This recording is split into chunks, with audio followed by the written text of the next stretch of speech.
আসসালামু আলাইকুম। আমাদের যে ৫০০ পাখির খামারটা ছিল, পাখিগুলা ডিম পাড়া শেষে বিক্রি করে দিছিলাম। তো দেওয়ার পরে আমাদের খামারটা অনেক দিনই খালি পড়েছিল, প্রায় ৩-৪ মাসের মতো। তো পরে চিন্তা করলাম যেহেতু আমাদের কোয়েল পাখির খামার করব আর খামারটা বড় করব, তো পাখি কিনে মানে পাখি কিনা যদি খামার করতে যাই অনেক টাকা পড়ে যায়।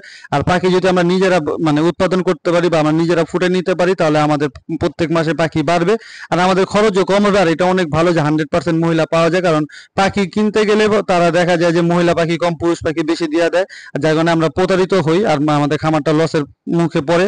তো তার জন্য আমরা 30টা মহিলা পাখি আর 10টা পুরুষ পাখি কিনে নিয়ে আসছিলাম। তা আনার পরে আলহামদুলিল্লাহ পাখিটা 10 দিন পরে ডিম পাড়া চালু করে দিছে। তো চালু করে দেওয়ার পরে আমাদের যেহেতু ইনকিউবেটর ছিল না, আমাদের পাশের এক যে ছোট ভাই একটা ইনকিউবেটর ছিল, ওর থেকে নিয়ে আসছিলাম ইনকিউবেটরটা।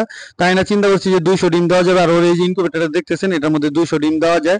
তা আমাদের কিছুদিন ডিম জমানোর পরে 200 ডিম হয়ে গেছিল আলহামদুলিল্লাহ। তার আজকে ইনকিউবেটর দিয়ে দিতেছি। আর এটা হচ্ছে আমাদের আর কি টেস্ট করার জন্য যে ইনকিউবেটরের সম্বন্ধে যেহেতু আমাদের আইডিয়া নেই যে ডিম দেওয়ার পরে কয়দিন পরে বাচ্চা ফুটে আর কতগুলা বাচ্চা ফুটে, মানে 200 ডিম দেওয়ার পর এটা দেখার জন্য। আর যদি দেখি যে ভালো একটা হচ্ছে, তাহলে আমরা এই আর কি বড় একটা ইনকিউবেটর আনার চেষ্টা করব, মানে আমাদের খামার নিজস্ব খামারের জন্য। আর এই মেশিন থেকে যে বাচ্চাগুলো ফুটবে আর কিগুলো আমরা প্যারেন্টস বানাবো। আমাদের টার্গেট হচ্ছে যে 150-র মতো প্যারেন্টস বানাবো, যাতে আমরা প্রত্যেকদিন 100টা ডিম পাই, 20 ডিম। আর ওই ডিমগুলো থেকে আমরা বাচ্চা ফুটায় প্রত্যেক মাসে মাসে বাচ্চা পাখি বাড়াবো।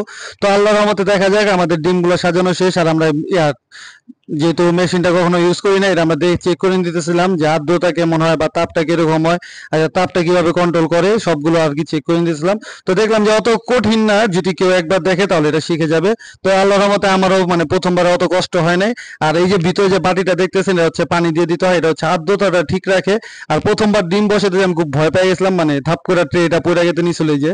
তো এই পড়ে যাওয়ার কারণে পরে দেখলাম যে না, সব ঠিকঠাক আছে, ডিম নষ্ট হয় নাই বা ডিম ভাঙে নাই। তো পরে ভয়ে ভয়ে প্রথমবার ডিম দিতেছিলাম। একটা ট্রে বসা দিলে পরেরটা অটোমেটিক বসানো যায়, কারণ এক সাইডে ভার পেয়ে গেলে ওরা ঠিক মতো মানে শক্ত মজবুত হয়ে যায়। তো পরে আল্লাহর রহমতে আমাদের দুটো ট্রে বসানো হয়ে গেছে। আর এখন শুধু অপেক্ষার পালা যে কবে বাচ্চাগুলো ফুটে বের হবে। আর আপনাদেরকেও দেখাবো ইনশাআল্লাহ যে আমাদের বাচ্চাগুলো কবে ফুটে।